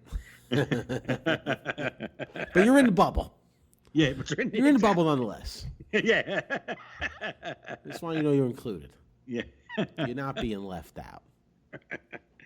You ever see that when Ray Romano's his HBO the 30 minutes, his first 30 minutes when he did he closed on guys in the shower and they're always jerking off in the shower, but with their thoughts of the day with the girls they see, he's like he wishes he got so many characters in his mind that he needs a director. And Yeah. he's like, okay, hi, you're new here. Want to introduce yourself? It's like, yeah, I'm Jen. He saw me bending over today on the subway. Welcome, Jen. Listen, there's a lot of moving parts. You're going to be in a scene. You're going to be out of a scene. You're going to be in the scene. You're going to be. That seems pretty. I don't remember that. It seems kind of dirty for Ray Romano back then. That was his. He was such a clean comic. Oh yeah, that was his closer. Wow. Yep. I posted a video the other day of Robert Townsend from his HBO's Rodney Dangerfield special. It was like a 7-minute. And I saw people like, man, he was so funny. Like, I just wanted to share this with people. And, like, one person, James Cass, was the only one that liked it. And I'm like, how did nobody like that stand-up spot? Maybe nobody watched it. Yeah. Nobody saw it. It was a YouTube video? Yeah. Yeah, went into the fucking no man's land My on Facebook. God, it was so funny, man. He was so funny. We talked I can't. Like, does his kids, like, because he's got money now and how they're going to grow up not like him, like, Momsy. Momsy and Dad's. Father, tell us stories when you were a nigger and lived in the ghetto.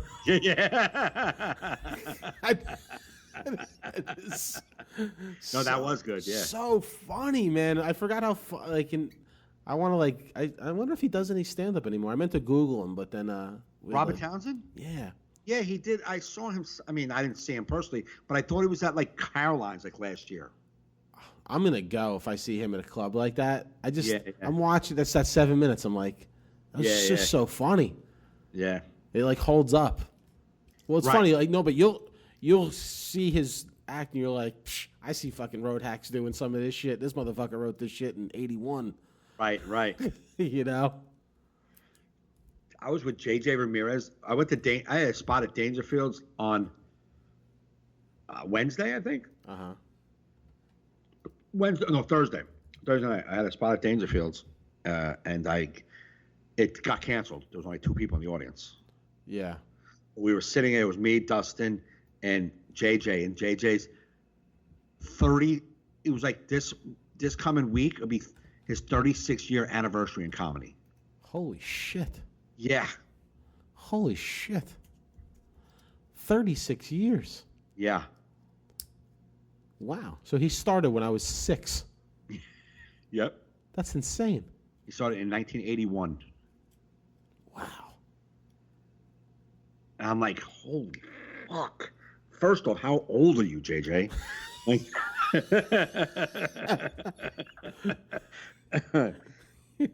wow. 36 He's got to be in his 60s, right? Or 50s. He's in his, I would say he's in his late 50s. Late 50s, yeah. 58, 59. Acts like he's 20. Tries to fuck every girl who's like 12. Ugh. Is the creepiest dude on the planet Earth. I know of him. I don't really know him. Yeah. I saw him Friday night at Broadway when he was leaving. Oh, he did a spot downstairs, I guess? Yeah. Okay. I mean, I'll tell you one thing.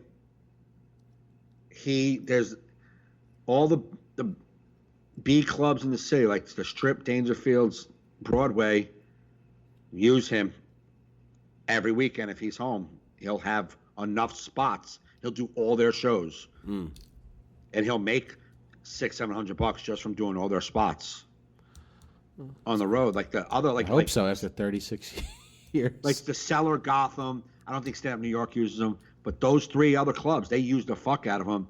So he'll do bananas for shit money, then run home and do 2 spots at night in the city. Like he's still hustling. It's good. Got to respect the hustler. Yeah, he's still hustling. Same jokes, but still hustling. Yeah, I wonder if you just age out of writing. You're just like, I'm tired. Yeah, I mean, I don't know if it's age out or maybe you just That's what What's his face told me. The Jersey. Fuck, I can't think of his name off the top of my head. Real popular in Jersey. Yeah. Uncle Floyd. Uncle Floyd. He's like, he's like, I put 9 kids through college with this. I'm tired. Right, and I get that. He was successful. He wrote an act, and he made a lot of money off it. So why bother? That's one reason why. But then you get the other guys who didn't make the success, didn't have the breakthrough, and you realize no matter what I say, it ain't getting me nowhere. Yeah. Oh, you came up with a brilliant bit, it's still not getting you nowhere. No. Like, fuck the brilliant bit. I'm just going to do my jokes that make people laugh. I get getting on that train too, but I don't feel good. I get uncomfortable on I have two fans in the world. That's all I have, other than my friends and family. I have these 2 fans. that saw me open for Sebastian 3 years ago out in Long Island. Mm-hmm. And they've seen me, I want to say 6 or 7 times already. They've come to see me 7 times. I put up on that I was doing it. I put a joke on Facebook 2 years ago that I was at a Catholic church on Friday and a Jewish synagogue on Saturday. If I wasn't going to hell, I'm definitely going to hell after this weekend. It was like a joke I put when I did this. I said I'm in a synagogue in Long Island. They went and Googled the synagogue and found out it was an open show and came to that show with like 4 of their friends. That's how much fans they are of mine. Now, they were at the show on Friday night. The husband and wife came out Friday night, and I see them in the audience, and I'm like, well, thank God I have about 20 minutes of brand new stuff they've never heard. Right. But, like, I'm concerned about 2 motherfuckers out of 60. Yeah. You know what I'm saying? And, like, these other guys have been doing it for 100 years, and they don't give a fuck if a room full of motherfuckers heard them before. There's no... You don't have any uncomfortability in your heart? I'm uncomfortable when a waitress seen me before. Yeah. You know what I mean? I get uncomfortable. Like, I hope I have something new and creative. What the fuck am I doing? I function in life every day. Every day I turn the TV on. Every day I go out and get coffee.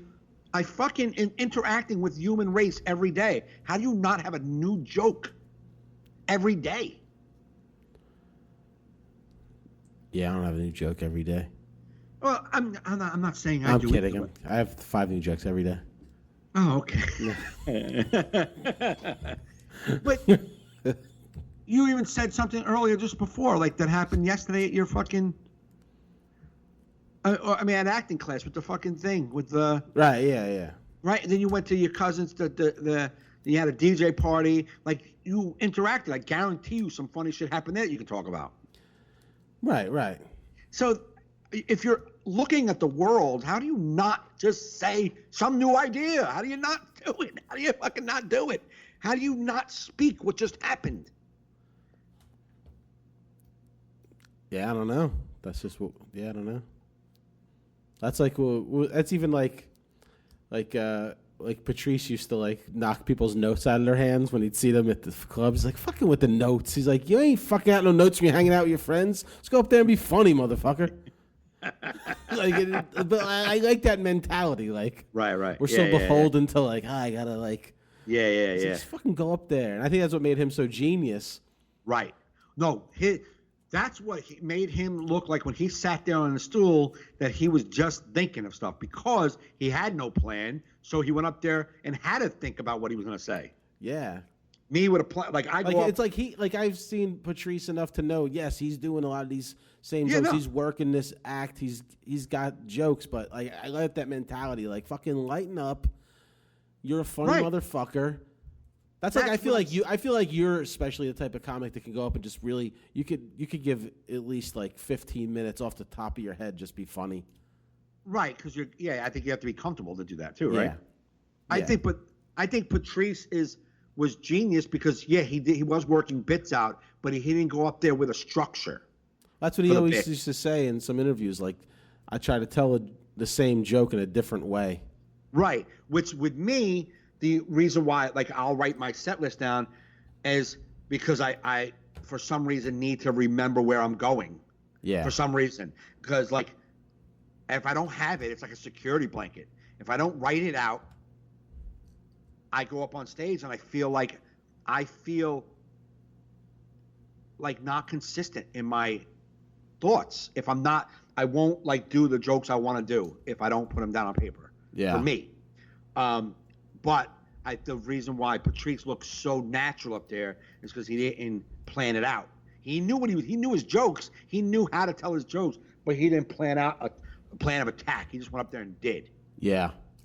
Yeah, and I wish I was more like that. Mm-hmm.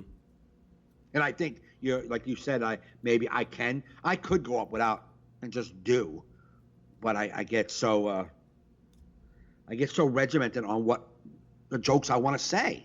Right. Right? I mean, like I want to say these 2 new jokes, and I won't remember to say them if I don't write them down. Yeah. And I don't look at my notepad, but I know they're there. I know, and I can remember. I can look. My brain remembers writing it, so I'm like, oh yeah, I remember that. That's what I want to say. Yeah. You know? Totally. What are you doing this week? Are you doing anything for 4th? Probably just hang with the fam by the pool and eat, burgers and shit. Nice. Typical 4th of July. Yeah. What about you? I don't know what I'm doing. I mean, I don't really have a fam. My kids don't really come around me. Yeah. My daughter's at her apartment. She had her wisdom teeth taken out, so she's like miserable.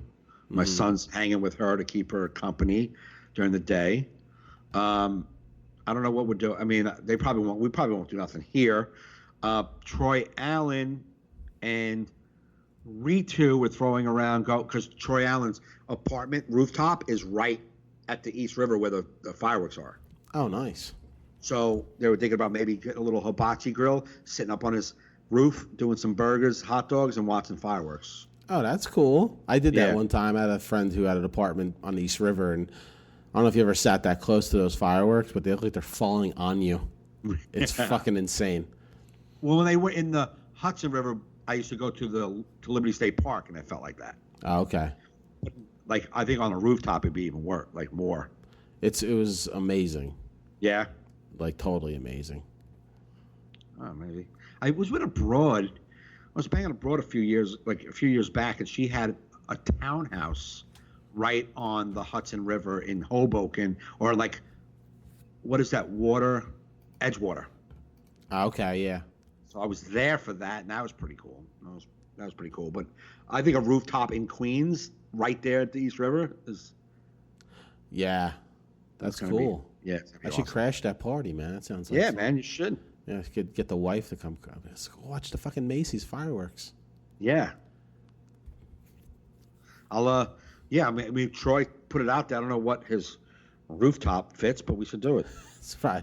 See, like the dude I went, he was like a wealthy dude I grew up with. Right. He was like a high-powered business guy. Had this like amazing, like his building. Like when you go onto the rooftop, like they had like a little town up there. There was like a barber trees. and like Yeah. a bank and like a coffee shop. Really? Like I was like, Wow. I feel like we'll be stuck in tar pits up in Troy's. I don't. Yeah, Troy. There's no barber. I can tell you that. I don't need a barber. I'm my own barber for the past few years, but Yeah, or a bank. But there's no, probably but yeah, they were there. I know he did it. He was up there last year, and I mean, I don't know if it's a huge group. Probably room for like 6-7 people to sit around and watch the fireworks. You know what I'm saying? No, that'd be cool. Yeah. Yeah, I'm gonna find out though. I know he said yesterday. He's like, "Yeah, let's do it," and I was like, "Yeah, I'll do it." I just dread the drive through Manhattan to get to Queens during the Macy's Day fireworks. Oh yeah, he's in Queens. Yeah. No, So that's you let me know how it goes. Huh? You let me know how it goes. I'm still debating that. Yeah, no, if he was in Manhattan, maybe, but I ain't going. Yeah. The Queen. Yeah, it's gonna. It's not only gonna suck going; it's gonna suck coming back too. I'm more worried about coming back. Going, Yeah. you're excited. Yeah. Coming home, Yeah. it's no more excitement. It's over. No. And everyone else is going home. Yes. So No. Cool. I'll watch your Snap story.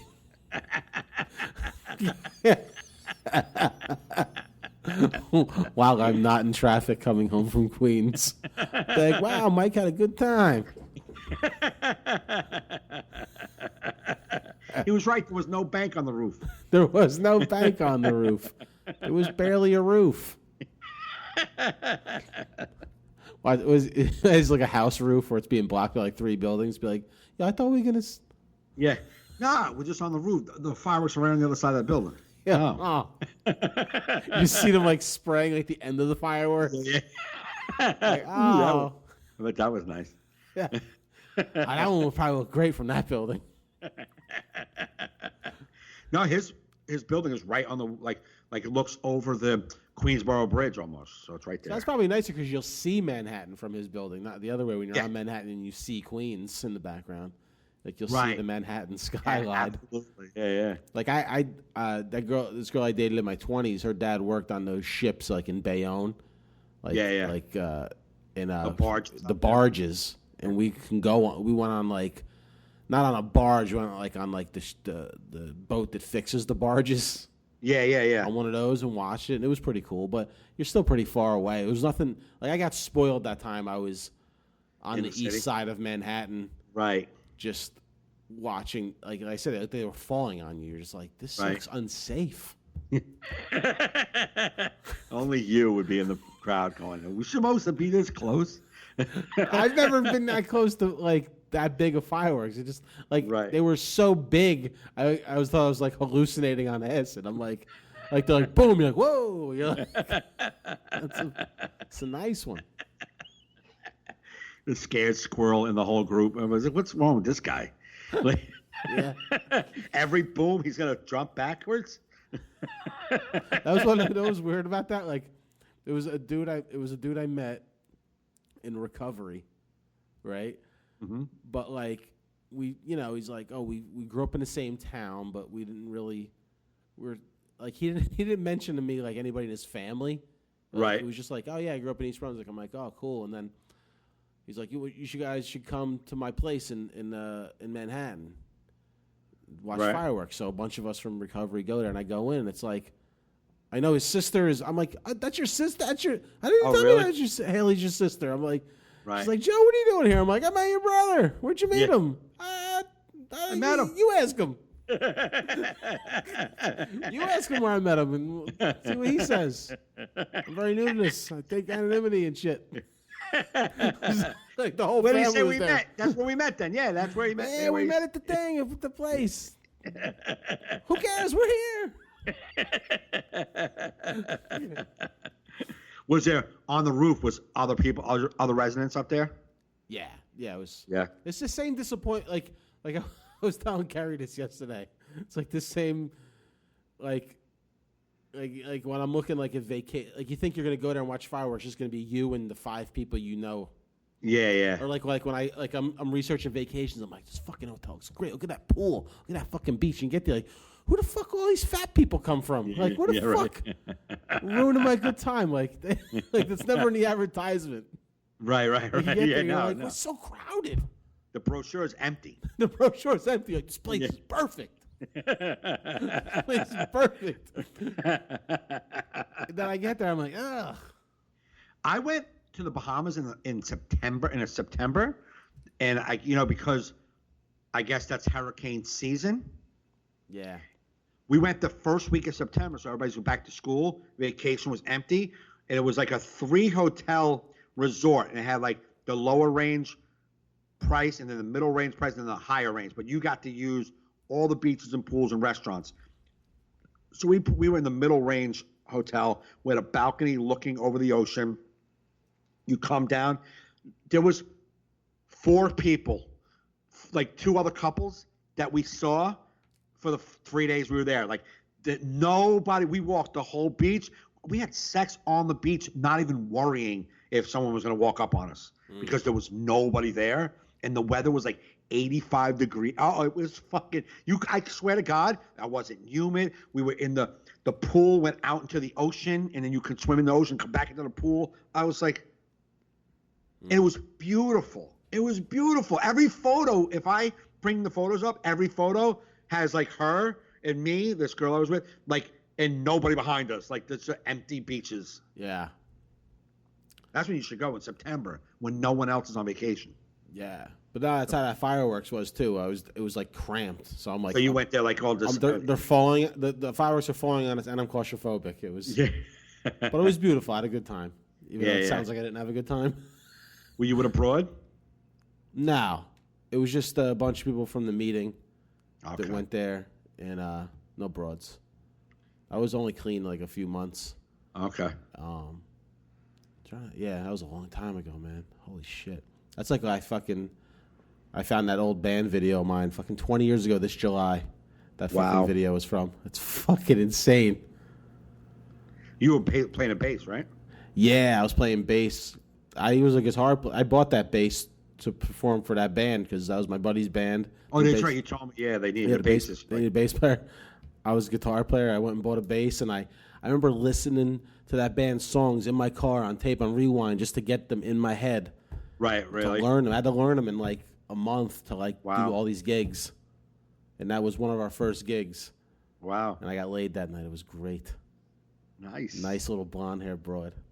Left her boyfriend for me. Really? At the fucking bar. She fucking went off. She just wanted to hang out with me, and the motherfucker was kicking he was flipping out in the parking lot about it, kicking his tire. I remember it vividly. He's like, "You fucking bitch." I'm like, oh. You were in recovery then? I was in recovery. I'm like, he should start playing bass. Oh, yeah.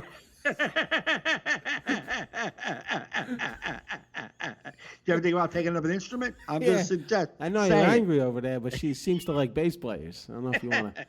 I'll give you some lessons if you want.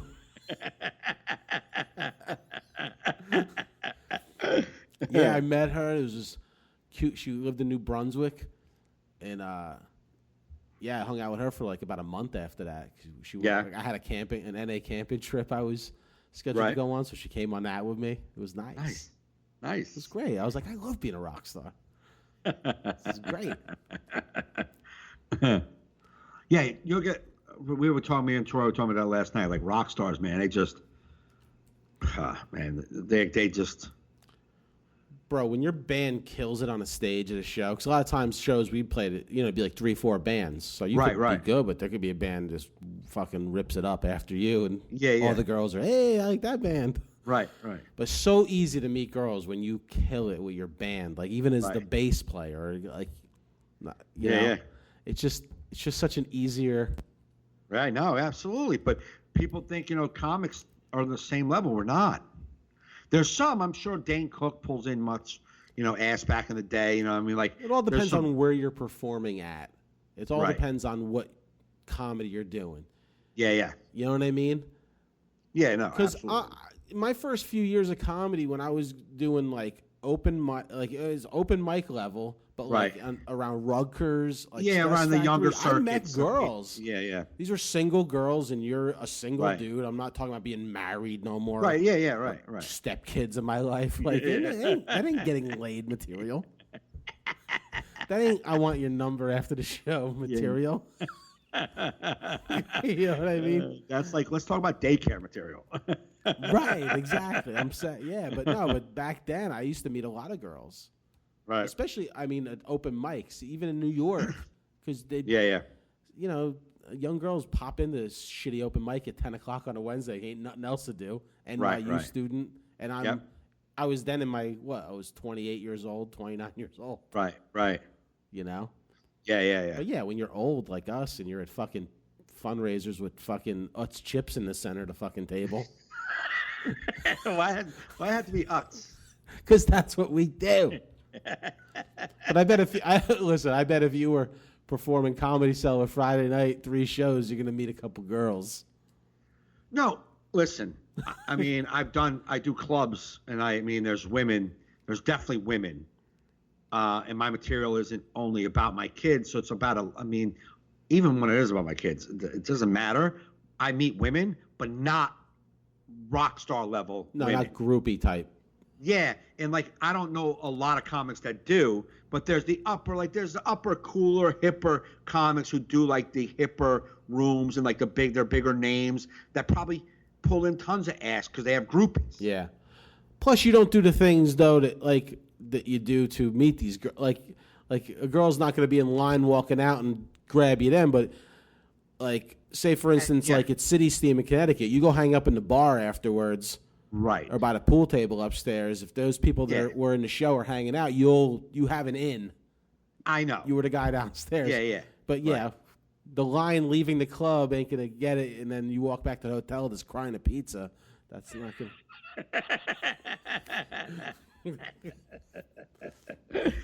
to... You don't sell the comedy rocks life very well. No, I'm saying I know. If I wasn't married, I probably could hook up on the road if I put effort in. That's because you got to go hang. But it's effort. Yeah. my buddy Jason, who's a rock star, Yeah. he's effortless. Right. And like he went out to LA when like in fucking 99, 2000. He was playing music. He was like, but he was working the door at the Viper room, the Viper Lounge. And he was, during the day, was driving. He had a job driving for a porn agency. So he drove girls to gigs, like and like would wait for them to finish the gig and then driving back. He sent me a link back in like 2000, like, 2003, sent me a link on a computer to this porn agency's like database. Yeah. And he gave me a password. He's like, go in the password. We're on the phone. He's like, all right, you see this girl? And I was like, yeah, I see. He's like, yeah, I fucked her. See this other? And like he's like, you see these 3 girls? I'm like, yeah. He's like, all 3 at the same time in the back of the limo. I'm like, you're a fucking motherfucker. Yeah. But he's a rock star. Right, and he's in the scene. Yeah. Like Listen, I have friends that are musicians that work in, like, they're like Jersey cover band rock stars that like work the Borgata. Yeah. And they meet tons of girls. But the same guy will also play guitar at a sushi restaurant and get paid pretty good just in the background. Right. Yeah, and he ain't meet nobody at Saigon Pho. No. But that's what I'm saying. Yeah, if you're at the right gig and you don't have to put any effort because it's a party atmosphere. I'm saying you're doing showcase comedy clubs, Hollywood Improv, those types of places. You seem like a rock star there. You're gonna meet party girls. You have a little more up, but I don't care what anybody thinks. Comics don't pull in ass like a rock star does. Oh no, not like a rock star. Yeah, Like I said, low level Jersey Shore scene, like we were. You can meet girls. Right. But you're that low level scene that like you are hot girls low level scene. Right. And that scene meets more girls than typical comedians. Well, because it's a party atmosphere. Right. It is. Comedy's more cerebral. Exactly. It's just a different. And it's not groupies don't come out, and broads are usually with a man. It's not the same environment. Yeah. They look at you and they're like, wow, he's really cool and interesting, and he's so funny. But then it's over. The love affair is over. Yeah. Once in a while, you get a girl track you down on Facebook, but it's like, that's it. You know what I'm saying? It's like, Right. It's like nothing's happening in the hotel room that night unless you do pursue it hard. Now, I know guys who got laid at every show, but they pursued it hard. I'm not thirsty like that, man. I'm not just because I'm on the road, I'll find the one chick that was alone in the room and I'm going to hound her till she blows me. Come on. No. I'm not thirsty like that. No, but if you were this comedian in your 20s, you'd be thirsty as a motherfucker. I would take advantage of it. Of course. But in my 20s, no. I was this comedian in my 30s, and I took advantage of it. Yeah. That I did. Yeah. My 30s is where all my sexual numbers came. My 20s, I was insecure as fuck. Yeah. In my 30s, that's when I was. That's where my numbers quadrupled. Yeah. Sexually, because I was comfortable with myself and was like confident, which is key to getting a girl. A little bit of confidence. Just the gigolo, and everywhere he goes. Oh my God, I hated that song. Loved the video, hated the song. The videos was all hot girls. I used to put it on mute. I hated that song. Yeah. Well, what are you gonna do? Can't like everything. No. Got to wrap this shit up though. We're at 2 hours. These long episodes are killing us. Oh yeah, I know. I thought we were like at 111. I was like, I would probably stop now, and we didn't. Yeah. I'll cut out that first horse shit about that other shit. Just do the second half of the show. What other shit? I don't know. The recovery shit. Just fucking blow that out since it. Whatever you want to do, man. We'll see how it sounds. Okie doke. Okie doke. Okie dokie. So, got anything coming up? Tonight I'm at Greenwich. Wednesday I'm at Dangerfields. Friday I'm at the Poconos. And Saturday I'm at the Westchester Broadway Theater. Nice. Yeah. Nice. I am nowhere. Next week I'll be on vacation with my lovely wife. And then next week you're going to where are you going? Cape May. Okay. Going to Cape May, and then And then the end of the month, Comedy Works, Bristol, PA. Come see me headline there. That'll be good. I'll be rearing to go on those shows because I'll be off from doing any like long sets. I'm trying to try and do some small sets in between. Trying to book some stuff now, but Right. come see me headline the Comedy Works, July 28th and 29th in Bristol, Pennsylvania. Nice. Nice yawn to end the show. Yeah. Only fitting. Everybody, thanks for listening. Thanks for watching. Nope. We didn't watch, but I do want to incorporate video one day in this podcast. Anyway, thanks for listening. Thanks for downloading. You've been listening to All in Our Heads.